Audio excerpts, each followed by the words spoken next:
আজকে আমি রান্না করছি, এগুলো হচ্ছে শাক, এখানে ডিম আছে, এখানে ছোট মাছ। তো এই যে আমি ভাত নিছি।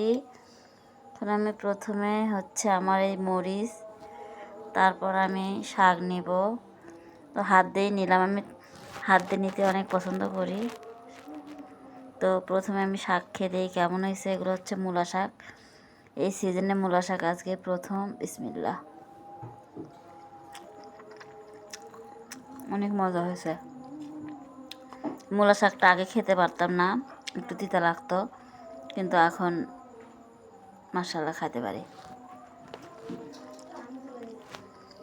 এখানে হচ্ছে ডিম আছে, ডিম রান্না করছে বাচ্চারা। হচ্ছে এখানে ছোটো মাছ রান্না করছে, ছোটো মাছ খাইতে পারে না, ওই জন্য আবার ডিম রান্না করা লাগে।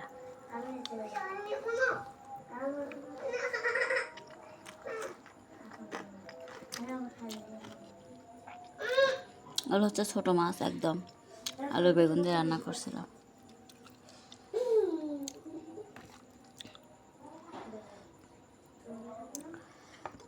একদম ছোট ছোট, এই যে এগুলো হচ্ছে মাছ, একদম ছোট ছোট মাছ। তো খুদা হাফেজ।